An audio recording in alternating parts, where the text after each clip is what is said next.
Oi, eu sou Patrícia e no vídeo de hoje eu vou contar para vocês quais eram os preços médios que o alfaiate cobrava pelos serviços. Então, se você chegou aqui agora e não sabe do que eu tô falando, no vídeo anterior eu dei 15 dicas para trabalhar com ajustes e reformas, porque entre 2015 e 2016 eu morava na Nova Zelândia e lá eu trabalhei numa alfaiataria por 10 meses fazendo basicamente ajustes e reformas. Essa foi a primeira vez que eu tive esse tipo de trabalho. Anteriormente eu só fazia ajustes em roupas minhas ou de alguma pessoa muito próxima. Eu nunca tive interesse em trabalhar com isso. Esse foi o emprego que eu arrumei e eu me apaixonei. Por vários motivos que eu contei no outro vídeo, mas só pra resumir, aquilo pra mim foi um laboratório. Foi uma experiência assim super legal, porque todo dia eu tinha em mãos uma peça diferente pra fazer uma coisa, às vezes parecida com as outras, né? Às vezes só um ajuste e tal, mas sempre eu via um tecido novo, um acabamento novo, enfim, uma forma diferente de ter montado a peça. Então pra mim foi uma experiência muito rica. E aí, pra fazer esse vídeo, eu contei com a ajuda da Flávia, que é uma amiga que tem um ateliê de ajustes e reformas em São Paulo. Eu vou deixar o link tanto da Flávia aqui embaixo quanto do vídeo anterior para que você possa assistir, porque o vídeo ficou realmente bem legal. Vou colocar a capa dele aqui também pela tela para você reconhecer o vídeo facinho. Então, se você gosta desse assunto, vai lá assistir. E no final do vídeo eu comentei se as pessoas queriam saber quanto é que o alfaiate cobrava e muita gente quis saber, achei super engraçado. Na verdade eu esperei, né, que vocês tivessem esse tipo de curiosidade, mas antes de começar a falar os precinhos que ele cobrava, eu quero falar duas coisas. A primeira é que não fiquem convertendo os preços, porque pensa, é outro país, outra moeda e outra economia. Então ele cobrava, por exemplo, 20 num serviço e você pensa, nossa, 20 dólares era, sei lá, 70, 80 reais. Não! Pense que a pessoa de lá ganhava em dólar e estava pagando 20. Enxergue como 20 dinheiro, sabe? Não fique convertendo porque é outro país, é outra moeda. Primeira coisa. E a segunda coisa é que o preço dele era um dos preços mais caros da cidade. Primeiro porque ele já trabalha com isso há muitos anos, ele me falava que ele tinha 40 anos de experiência. Ele era um homem novo, quando eu trabalhei lá ele tinha 53, 54 anos, mas ele me disse que ele começou a trabalhar com 13 com o tio dele, que era alfaiate. Então foi lá que ele começou a fazer isso e ele falava, eu tô desde moleque fazendo isso, eu tenho 40 anos de experiência, eu não vou cobrar barato e etc. E ele tava, além de ele saber o valor do trabalho dele, ele estava muito bem posicionado, porque a loja dele, o espaço dele ficava bem no centro comercial, onde ficavam as empresas, as pessoas que andam engravatadas, né, e etc. Então, quem frequentava ali já conhecia o trabalho dele, já sabia que não ia ser tão barato quanto, sei lá, na rua principal que tem uma costureira que é mais barata, sabe? Então, tinha um pouco desse lance do posicionamento. Mas vamos lá. Para fazer uma barra de calça, barra comum, tanto de calça jeans quanto de calça social, ele cobrava 20. Esse preço era para retirar no dia seguinte. Então você chegava lá, deixava a calça, ele marcava o tamanho, a pessoa ia embora, voltava amanhã, 20 conto, pegava a calça. Qualquer serviço, mesmo para amanhã, a gente fazia no mesmo dia, porque nós não deixávamos acumular nenhum trabalho. Isso era uma coisa que eu adorava lá. Tudo a gente conseguia terminar no mesmo dia, trabalhava bastante, finalizava tudo e ia embora com a loja em ordem. Mas se você quisesse a calça para o mesmo dia, ele fazia também. Aí era 25 ou 30. Tudo dependia do humor dele. Porque às vezes tinha muito trabalho já acontecendo, já rolando, e tinha que parar tudo, tirar as coisas da mesa para ir medir uma calça e etc, né? Então já que você quer pegar no mesmo dia, ele cobrava mais caro. Se ele tava bem, era tipo 25, se ele tava estressado, ele ia cobrar uns 30 só de raiva. Juro pra vocês. Eu já comentei em vários textos do blog que ele era meio mal-humorado, meio grosseiro e tal. Então tinha isso, sabe? Uns chiliques às vezes. Segundo preço, eu vou olhar aqui o computador porque eu anotei aqui algumas coisas pra ter uma ideia. Tá. Zíper de calça jeans, pra fazer a troca de um zíper, ele cobrava mais ou menos 30 dólares. Aí você fala, uau, o preço de uma calça. Mais ou menos. Porque uma calça popular lá custava isso, 30, 35, tipo numa loja dessas, tipo uma C&A, vamos supor. Mas uma calça na Levi's na Nova Zelândia custa 150 dólares, então assim, trocar o zíper era mais barato que comprar uma calça nova. Mas ainda assim não era tão barato, pensando que uma calça popular custava isso. Falando de roupa feminina, quando era uma barra de uma saia, por exemplo, uma saia comum, ele cobrava mais ou menos o preço da barra da calça. Então às vezes era 20, 25, se tinha um tecido mais delicado, se pedia uma barra lenço, que aí tinha que ter mais trabalho, aí ele cobrava 30, por exemplo. Mas quando era um vestido de festa, foi uma das primeiras coisas que eu fiz lá. Um vestido de festa com 2 camadas de forro, então eram 3 barras, né? A barra do vestido e dos 2 forros. Ele cobrava em torno de 75, 80 dólares para fazer o serviço. As pessoas no geral achavam caro, eu falo pra vocês, assim, elas olhavam e falavam, nossa, né, tipo, meio que o preço da roupa. Mas ele não perdia a postura, ele falava, é o preço, você quer que faça, né, é o preço do meu serviço. Ele não abaixava. Sem mentira, eu acho que trabalhando lá esses 10 meses, se eu vi ele diminuir o preço pra 2 pessoas foi muito. Ele não diminuía, ele mantinha a postura e falava, se você não quiser, tipo, tchau, mas se você quiser, eu vou fazer direito pra você e tal. Então ele mantinha essa postura e era esse o preço dele. Outro ajuste em roupa feminina, tipo vestido. Quando eu tinha que mexer bastante no vestido, tipo a alça tá larga, né, aqui do ombro, ou quando a cava tava grande, muitas vezes tem um zíper na lateral, então você vai mexer numa peça, vai tirar o zíper do lugar, vai mexer no forro. Esses ajustes custavam geralmente acima de $50, então era 50, 70, 80. Tudo dependia do grau de dificuldade que tinha a peça. Então, às vezes eu tinha que mexer no ombro, aí eu tenho que desmanchar o forro inteiro para acessar o ombro, para depois fechar o ombro para voltar o vestido pro que era. Aí ele ia cobrando mais caro. Às vezes era só um vestido que tinha que mudar uma alcinha de lugar e aí a gente tinha o forro ali aberto, porque você geralmente tem o corpo do vestido e tem o forro por dentro. Muitas vezes esse forro tá livre, você consegue acessar ele muito fácil. Então fazer o ajuste da alça era muito simples. Aí ele falava que assim, é meio difícil e tal, mas aí ele cobrava mais barato do que um ajuste que eu tinha que desmontar todo o forro, tirar o zíper do lugar e etc. Mas nunca era menos que 50, assim, muito difícil um serviço desse ser menos que 50. Agora, quando era um ajuste em roupa de festa, um vestido, né, de madrinha, uma coisa assim, aí era bem caro. Quando ele pegava vestido que tinha o corpo estruturado, né, o busto aqui em cima, às vezes era um tomara que caia, e tem aquelas camadas de entretela mais grossa, tem barbatana e etc. Ó, coloca $100 pra cima em qualquer tipo de ajuste, assim, era mais ou menos esse preço. Então 100, 150, às vezes 200. Teve uma foto que eu coloquei no vídeo anterior, eu vou colocar ela aqui na tela de novo, vou colocar outras. Isso foi um caso que aconteceu que eu falei, gente, por que essa menina fez isso? Se liga na história. Tem uma marca chamada Zimmermann, que ela é australiana, e eles fazem umas roupas bem legais. E eles têm uma linha de festa que é bem sofisticada, mas não é festa, assim, tipo, não é uma roupa pra madrinha. É só uma roupa pra você estar muito chique.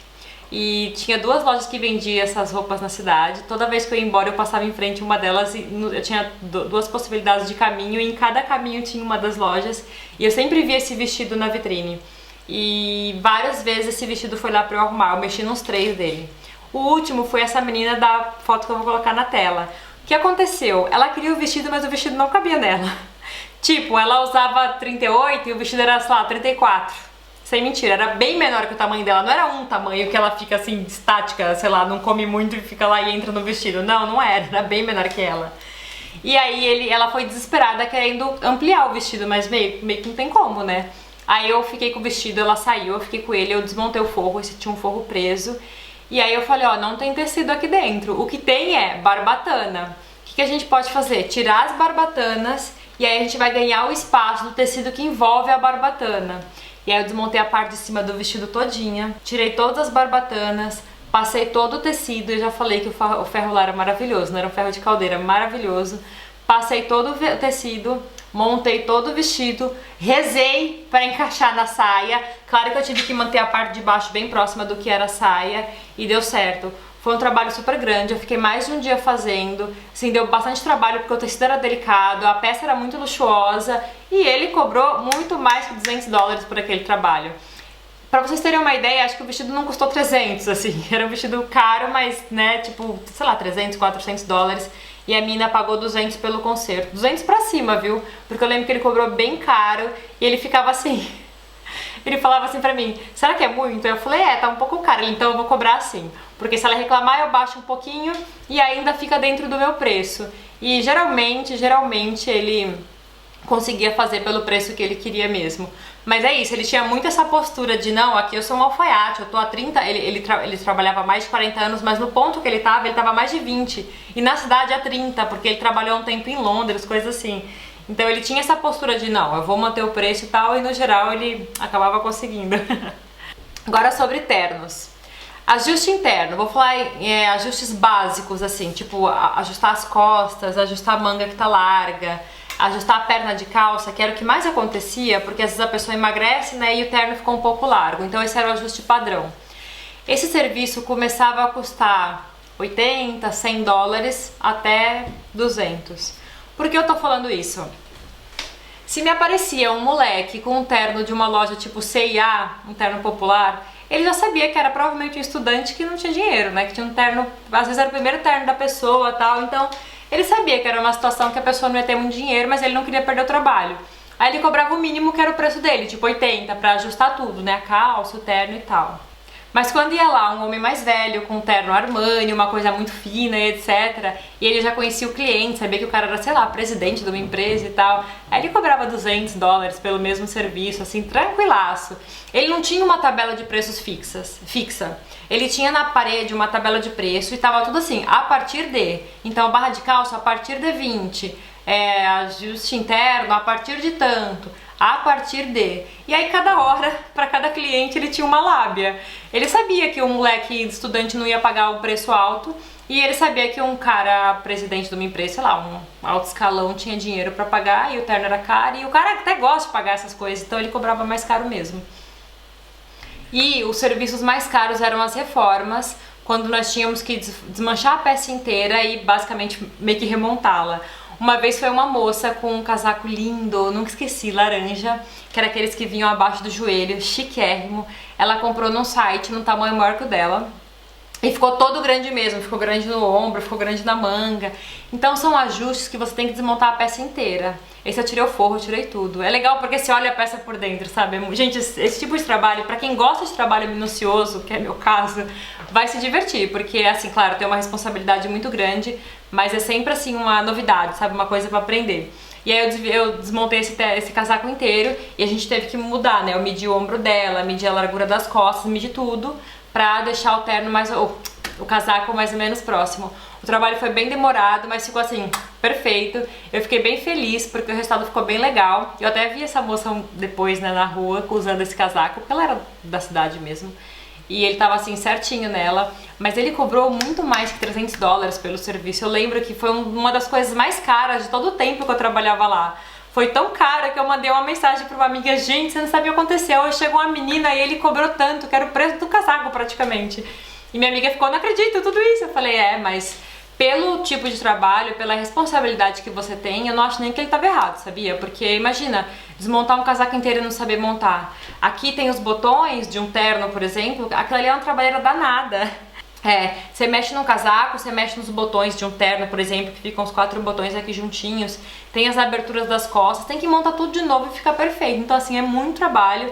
Ele cobrava mais caro que todo mundo da cidade, mas eu aprendi uma coisa muito legal com ele, que assim, é difícil de aplicar, mas pelo menos eu aprendi, que além desse lance dele se posicionar com o preço dele, ele nunca se sentia mal pago. Como assim? Por exemplo, se ele falava assim para um cliente: esse trabalho custa 100, e o trabalho na verdade poderia ter custado 50, se no decorrer do trabalho aquela peça desse um problema e ele ficasse o dobro de tempo fazendo, ele sabia que ele estava pago por aquilo, porque ele cobrava sempre mais caro. Então quando a peça estava dando trabalho, ele nunca ficava: pô, devia ter cobrado mais caro, olha a trabalheira que tá dando. Ele não passava por isso. Talvez ele tenha passado por isso em algum momento da vida, mas ao meu lado nunca passou, porque ele sempre cobrava mais caro. Quando a peça era simples, ele ganhou bem pelo aquele serviço. E quando a peça dava mais trabalho do que eu imaginado, ele já tinha cobrado por isso também. Então assim, eu aprendi isso com ele, sabe? No começo eu falava: nossa, ele cobra $80 pra fazer uma barra de um vestido. Mas meu, fica fazendo barra de vestido de tecido de seda, super delicado, super luxuoso. Às vezes, quase todos os dias eu chegava, eu limpava toda a máquina, limpava as máquinas, eu mantinha tudo organizado, porque qualquer sujeirinha, às vezes você tinha que pagar uma lavanderia. Então, né, se tinha sujeira de óleo numa máquina, por exemplo, e sujava a roupa, a gente não lavava lá, mandava pra lavanderia, que já fazia esse tipo de serviço pra gente, porque muita gente manda lavar o terno. Então, terno e camisa, ou lavar e passar. Então a gente já tinha uma lavanderia que trabalhava com a gente, então tinha que ter esse cuidado para não sujar as roupas. Então assim, tinha isso, sabe? Ele tinha o lance da postura, de saber o que ele fazia, e ele sempre cobrava o que ele achava justo. Então se caso ele tivesse que dar um desconto para alguém em um momento ou outro, o serviço no geral de toda a semana já cobriu aquilo, porque ele nunca cobrava barato. E gente, eu ficava assim impressionada, porque quantas vezes a gente não pega um trabalho e fala: nossa, esse preço tá muito baixo, devia ter cobrado muito mais, devia ter cobrado mais. E a gente não cobra por medo, por falta de se posicionar, e tá errado, né? Porque se você sabe que aquele serviço custa mais, o cliente precisa entender isso. E nós que fazemos um trabalho manual, artesanal e etc, precisamos impor essa situação, porque a pessoa muitas vezes paga o mesmo serviço. Por exemplo, né, vou dar um exemplo diferente. Você faz necessaire, aí você vende uma necessaire por, sei lá, não tenho a menor ideia de quanto tá custando agora, mas vamos supor, 30 reais. Você faz uma necessaire por 30 reais, aí a pessoa fala, ai, 30 reais, que caro. Só que a mesma pessoa vai numa loja, tipo, vai numa Farm da vida e paga a mesma necessaire por 60, porque tem uma etiqueta da Farm, porque não muda nada, às vezes a peça não tem nem forro. Então as pessoas pagam mais caro pela marca da loja, pelo status e etc. Porque a própria loja já se posicionou assim, ela falou, não vou cobrar barato numa necessaire, mesmo com sem forro. Quantas roupas eu vejo quando eu tô, principalmente no Brasil, que as roupas são mais leves, né? Aqui as roupas são, no geral, um pouco mais quentes. Mas no Brasil eu entro nas lojas e vejo as peças, e vejo às vezes umas roupas lindas, mas sem forro, sem nada, custando uma fortuna. Então assim, a loja se posiciona e você, enquanto produtora, se posicione também, porque não é justo com a gente que trabalha, né? Eu fico muito, hoje em dia menos, mas já fiquei muito na máquina costurando quando eu vendia as coisas. Eu tinha muita dor na coluna, eu gastava com pilates, eu gastava às vezes com massagem, eu gastava com remédio.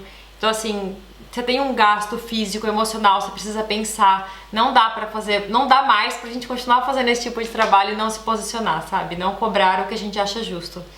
E só pra fechar o vídeo, eu quero dar pra vocês uma ideia de quanto custava um terno lá, porque também tinha milhares de preços, porque havia milhares de tipos de terno.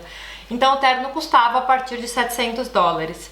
E era o mais barato, que era só a calça, acho que era só o conjunto. É que tem, eu não vou lembrar agora, mas tem o costume, que eu acho que é o mais simples, que é a calça com a jaqueta.